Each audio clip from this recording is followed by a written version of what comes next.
Good morning everyone समस्त को मु भी शिक्षक कहबी यूट्यूब चैनल दे बहुत बहुत स्वागत एवं अभिनंदन। आशा करुच्ची आपण समस्ते भलरे अछंती।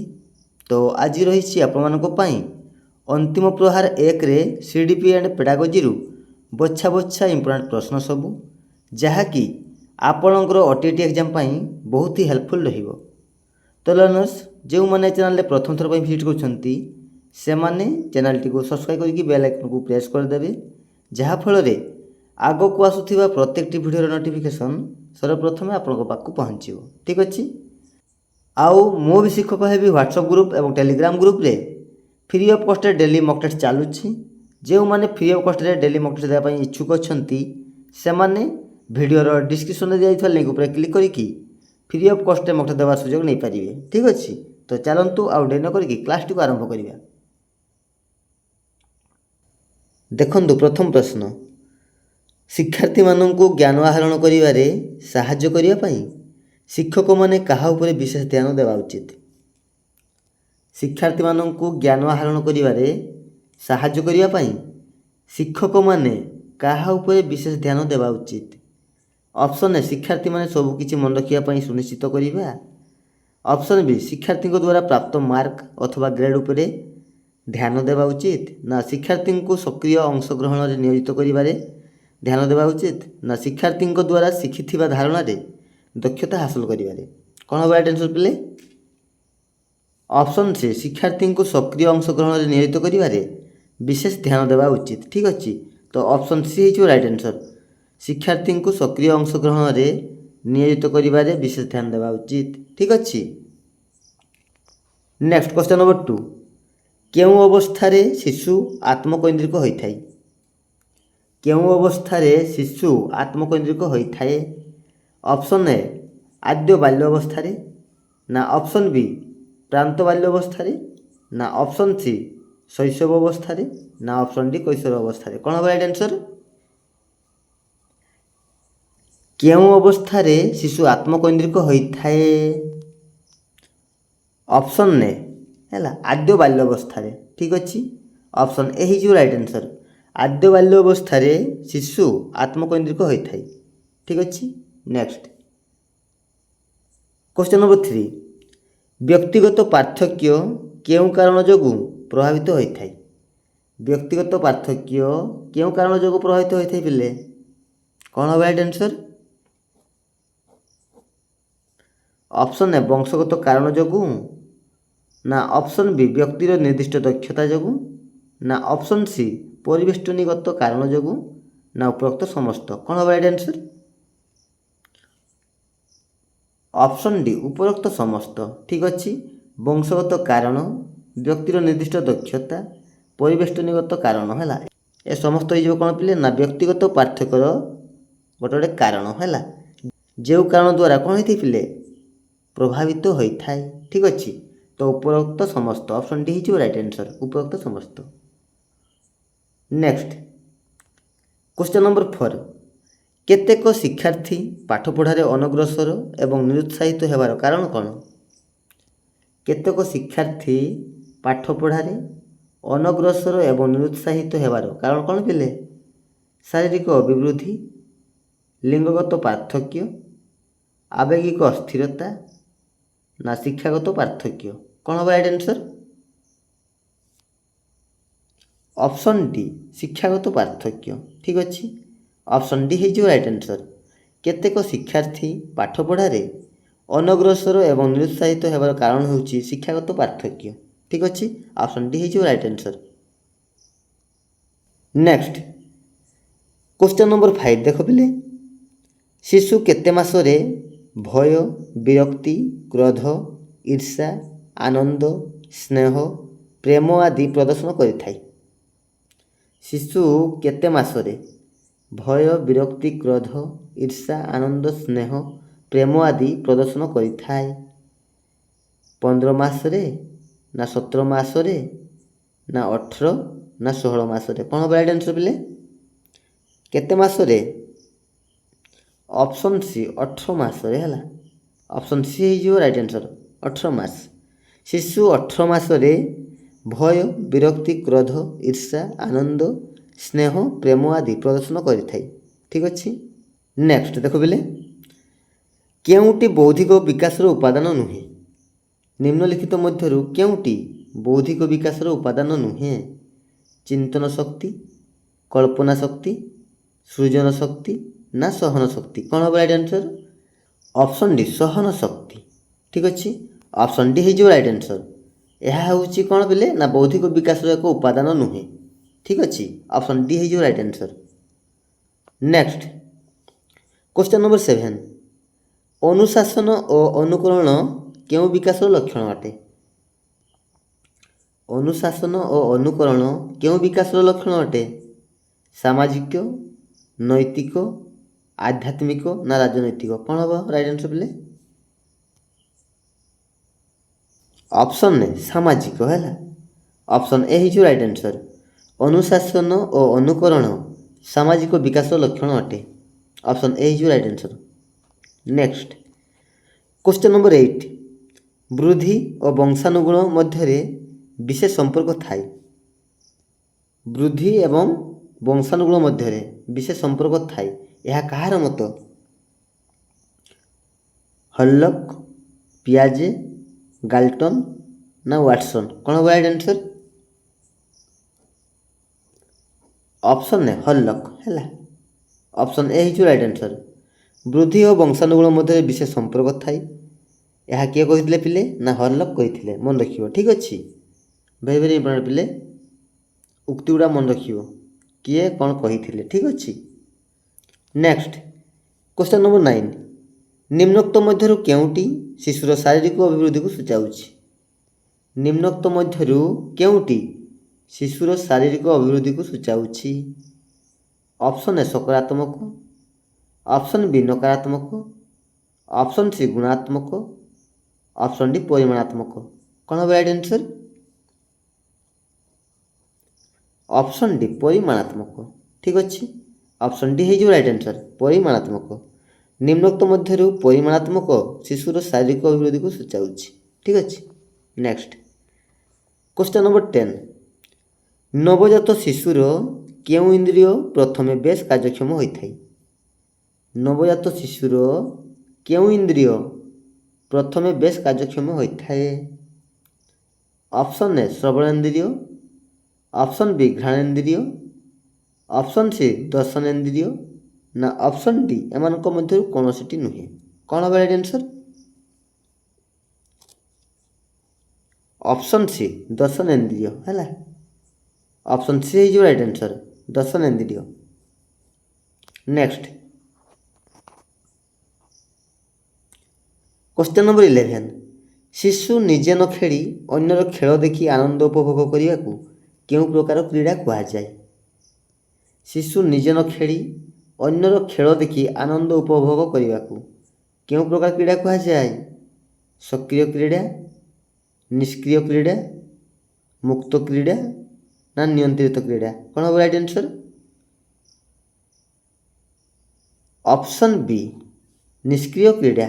ଠିକ୍ ଅଛି, ଅପସନ୍ ବି ହେଇଯିବ ରାଇଟ୍ ଆନ୍ସର୍, ନିଷ୍କ୍ରିୟ କ୍ରୀଡ଼ା। ଶିଶୁ ନିଜେ ନ ଖେଳି ଅନ୍ୟର ଖେଳ ଦେଖି ଆନନ୍ଦ ଉପଭୋଗ କରିବାକୁ ନିଷ୍କ୍ରିୟ କ୍ରୀଡ଼ା କୁହାଯାଏ। ନେକ୍ସଟ କ୍ୱେଶ୍ଚନ୍ ନମ୍ବର 12, ନିମ୍ନଲିଖିତ ମଧ୍ୟରୁ ବ୍ୟକ୍ତିଗତ ପାର୍ଥକ୍ୟ ହେଉଛି କ'ଣ ପିଲେ? ବ୍ୟକ୍ତିଗତ ପାର୍ଥକ୍ୟ ପଚାରିଛି ହେଲା। ଅପସନ୍ ଏ ଗୁଣାତ୍ମକ ପାର୍ଥକ୍ୟ, ଅପସନ୍ ବି ପରିମାଣଗତ ପାର୍ଥକ୍ୟ, ଅପସନ୍ ସି ଉଭୟ ଗୁଣାତ୍ମକ ଓ ପରିମାଣାତ୍ମକ ପାର୍ଥକ୍ୟ, ଅପସନ୍ ଡି ଉପରୋକ୍ତ କୌଣସିଟି ନୁହେଁ? କ'ଣ ହେବ ରାଇଟ୍ ଆନ୍ସର୍? ନିମ୍ନଲିଖିତ ମଧ୍ୟରୁ ବ୍ୟକ୍ତିଗତ ପାର୍ଥକ୍ୟ ହେଉଛି ଅପସନ୍ ସି ଉଭୟ ଗୁଣାତ୍ମକ ଏବଂ ପରିମାଣାତ୍ମକ ପାର୍ଥକ୍ୟ ହେଲା। ଅପସନ୍ ସି ହେଇଯିବ ରାଇଟ୍ ଆନ୍ସର୍, ମନେ ରଖିବ। ନେକ୍ସଟ କ୍ୱେଶ୍ଚନ୍ ନମ୍ବର 13, ଝିଅମାନେ ସମ୍ବେଦନଶୀଳ କିନ୍ତୁ ପୁଅମାନେ ଟିକେ ରୁକ୍ଷ, ଏହା କେଉଁ ବ୍ୟକ୍ତିଗତ ପାର୍ଥକ୍ୟର ପରିସରଭୁକ୍ତ?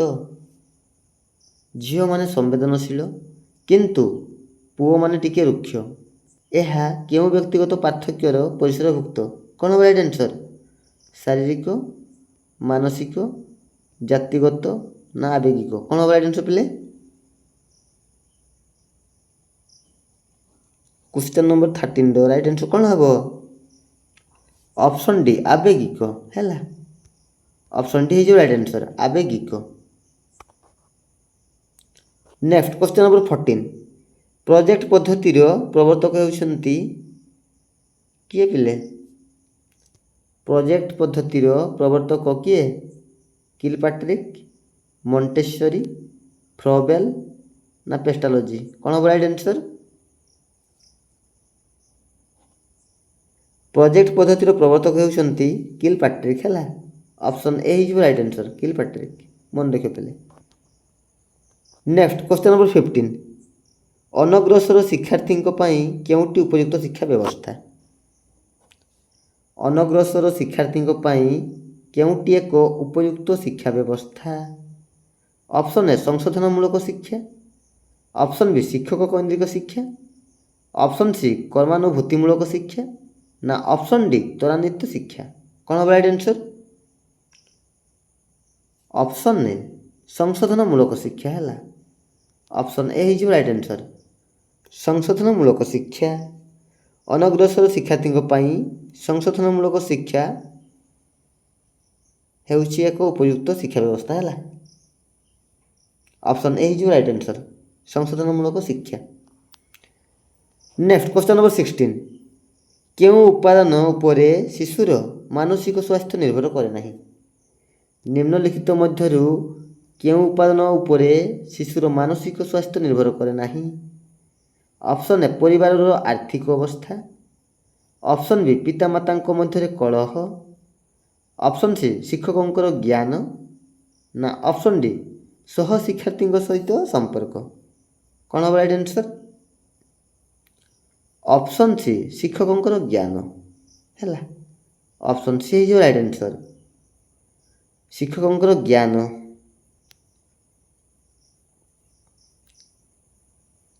ନେକ୍ସଟ କ୍ୱେଶ୍ଚନ୍ ନମ୍ବର 17 ଜୀବନ କୌଶଳ ଶିକ୍ଷା ହେଲା। ଜୀବନ କୌଶଳ ଶିକ୍ଷା ଏହା କ'ଣ ବତାଏ? ଉପଯୁକ୍ତ ନିଷ୍ପତ୍ତି ନେବା, ସମାଜଠାରୁ ଦୂରେଇ ଯିବା, ଆତ୍ମହତ୍ୟା ନ କରିବା, ଅପରାଧ ନ କରିବା? କ'ଣ ରାଇଟ୍ ଆନ୍ସର୍ ପିଲେ? ଅପସନ୍ ଏ ଉପଯୁକ୍ତ ନିଷ୍ପତ୍ତି ନେବା ହେଲା। ଅପସନ୍ ଏ ହେଇଯିବ ରାଇଟ୍ ଆନ୍ସର୍ ଉପଯୁକ୍ତ ନିଷ୍ପତ୍ତି ନେବା। ଜୀବନ କୌଶଳ ଶିକ୍ଷା ଏହା କ'ଣ ବତାଇ ପିଲେ? ନା ଉପଯୁକ୍ତ ନିଷ୍ପତ୍ତି ନେବା। ଅପସନ୍ ଏ ହେଇଯିବ right answer. Next question number 18 କିଶୋର କିଶୋରୀମାନଙ୍କର ଆବଶ୍ୟକତା ଗୁଡ଼ିକ ମନଶାରୀରିକ। କିଶୋର କିଶୋରୀମାନଙ୍କର ଆବଶ୍ୟକତା ଗୁଡ଼ିକ ମନଶାରୀରିକ ଏକଥା କିଏ କହିଥିଲେ? ରୁସୋ, ମୁରେ, ପ୍ଲାଟୋ ନା ବାଇଗକ୍ସି? କ'ଣ ହେବ ରାଇଟ୍ ଆନ୍ସର୍? ଅପସନ୍ ବି ମୁରେ ହେଲା। ଅପସନ୍ ବି ହେଇଯିବ ରାଇଟ୍ ଆନ୍ସର୍। ମନେ ରଖିବ ପିଲେ କିଶୋର କିଶୋରୀମାନଙ୍କର ଆବଶ୍ୟକତା ଗୁଡ଼ିକ ମନଶାରୀରିକ ହେଲା। ଏହା କାହାର ମତ? ନା ମୁରେଙ୍କର ମତ ହେଲା। ଅପସନ୍ ବି ହେଇଯିବ right answer Murray. Next question number 19 ଶିକ୍ଷାର୍ଥୀମାନଙ୍କ ସାମାଜିକ ବିକାଶ କ୍ଷେତ୍ରରେ କେଉଁଟି ଗ୍ରହଣୀୟ? ଶିକ୍ଷାର୍ଥୀମାନଙ୍କ ସାମାଜିକ ବିକାଶ କ୍ଷେତ୍ରରେ କେଉଁଟି ଗ୍ରହଣୀୟ ପିଲେ? ଅପସନ୍ ଏ ପ୍ରଶଂସା, ଅପସନ୍ ବି ନିନ୍ଦା, ଅପସନ୍ ସି ଦଣ୍ଡ ନା ଅପସନ୍ ଡି କୌଣସିଟି ନୁହେଁ? କ'ଣ ହେବ ରାଇଟ୍ ଆନ୍ସର୍? ଅପସନ୍ ଏ ପ୍ରଶଂସା ଠିକ୍ ଅଛି। ଅପସନ୍ ଏ ହେଇଯିବ ରାଇଟ୍ ଆନ୍ସର୍ ପ୍ରଶଂସା। ନେକ୍ସଟ କ୍ୱେଶ୍ଚନ୍ ନମ୍ବର 20 ମନୁଷ୍ୟ ଜୀବନର କେଉଁ ଅବସ୍ଥାରେ ଭାବପ୍ରବଣତା ଜନିତ ଆତ୍ମହତ୍ୟା ବୃଦ୍ଧି ପାଇଥାଏ? ଅପସନ୍ ଏ କୈଶୋର ଅବସ୍ଥା, ଅପସନ୍ ବି ବାଲ୍ୟ ଅବସ୍ଥା, ଅପସନ୍ ସି ଯୌବନ ଅବସ୍ଥା ନା ଅପସନ୍ ଡି ପ୍ରୌଢ଼ ଅବସ୍ଥା? କ'ଣ ହେବ ରାଇଟ୍ ଆନ୍ସର୍? ଅପସନ୍ ଏ କୈଶୋର ଅବସ୍ଥା ହେଲା। ଅପସନ୍ ଏ ହେଇଯିବ ରାଇଟ୍ ଆନ୍ସର୍ କୈଶୋର ଅବସ୍ଥା।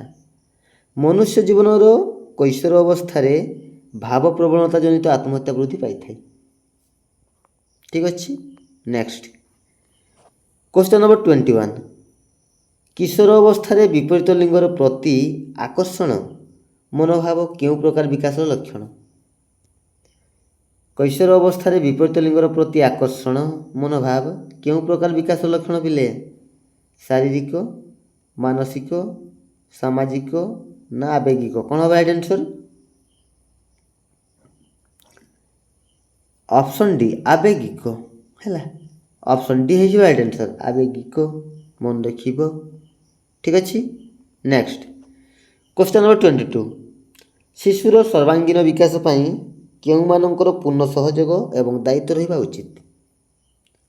ଶିଶୁର ସର୍ବାଙ୍ଗୀନ ବିକାଶ ପାଇଁ କେଉଁମାନଙ୍କର ପୂର୍ଣ୍ଣ ସହଯୋଗ ଏବଂ ଦାୟିତ୍ୱ ରହିବା ଉଚିତ? ଅପସନ୍ ଏ କେବଳ ପିତାମାତା, ଅପସନ୍ ବି କେବଳ ଶିକ୍ଷକ ଶିକ୍ଷୟିତ୍ରୀ, ଅପସନ୍ ସି କେବଳ ଶିକ୍ଷା ବ୍ୟବସ୍ଥା ଓ ଶିକ୍ଷା ଅଧିକାରୀ, ଅପସନ୍ ଡି ଉପରୋକ୍ତ ସମସ୍ତଙ୍କର। କ'ଣ ହେବ ରାଇଟ୍ ଆନ୍ସର୍ ପିଲେ? ଶିଶୁର ସର୍ବାଙ୍ଗୀନ ବିକାଶ ପାଇଁ କେଉଁମାନଙ୍କର ପୂର୍ଣ୍ଣ ସହଯୋଗ ଏବଂ ଦାୟିତ୍ୱ ରହିବା ଦରକାର? ନା ଅପସନ୍ ଡି ହେଇଯିବ ରାଇଟ୍ ଆନ୍ସର୍ ହେଲା, ଉପରୋକ୍ତ ସମସ୍ତଙ୍କର। କେବଳ ପିତାମାତା ନୁହନ୍ତି, ତା ସହିତ ଶିକ୍ଷକ ଶିକ୍ଷୟିତ୍ରୀ ହେଲା, ଶିକ୍ଷା ବ୍ୟବସ୍ଥା ଓ ଶିକ୍ଷା ଅଧିକାରୀ ଏ ସମସ୍ତ ହେଲା। ତ ଅପସନ୍ ଡି ହେଇଯିବ ରାଇଟ୍ ଆନ୍ସର୍, ଉପରୋକ୍ତ ସମସ୍ତ। ନେକ୍ସଟ କ୍ୱେଶ୍ଚନ୍ ନମ୍ବର 23, ହର୍ଲକଙ୍କ ମତରେ ମାନବ ଜୀବନର କେଉଁ ବୟସ ସୀମା ଅନ୍ତର୍ଗତ ସମୟକୁ period of stress and strain କୁହାଯାଏ? ହର୍ଲକଙ୍କ ମତରେ ମାନବ ଜୀବନର କେଉଁ ବୟସ ସୀମା ଅନ୍ତର୍ଗତ ସମୟକୁ period of stress and strain କୁହାଯାଏ? ଠିକ୍ ଅଛି। କ'ଣ ହେବ ରାଇଟ୍ ଆନ୍ସର୍ ପିଲେ?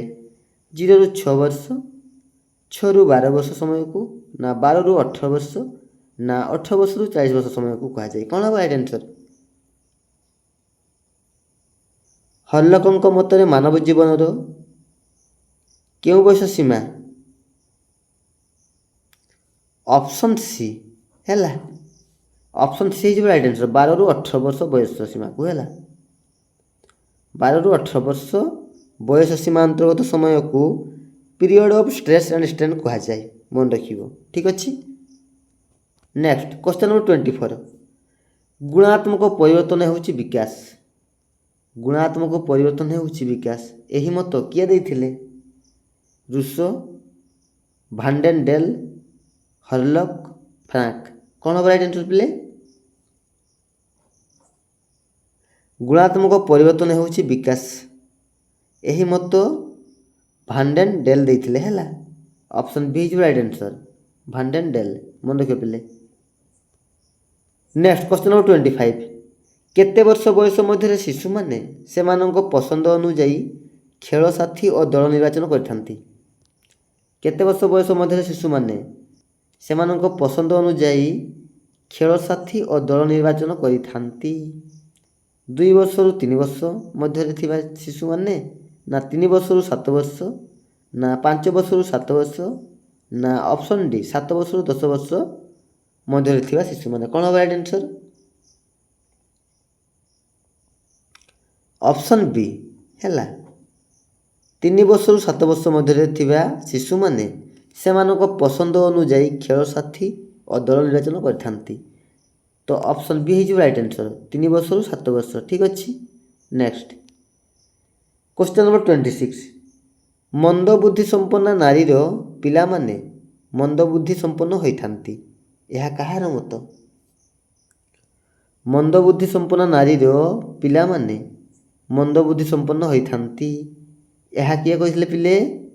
ଗାଲ୍ଟନ୍, ଟର୍ମାନ, ରୁସୋ, ନା H.H. ଗୋଡାର୍ଡ? କ'ଣ ହେବ ରାଇଟ୍ ଆନ୍ସର୍ ପିଲେ?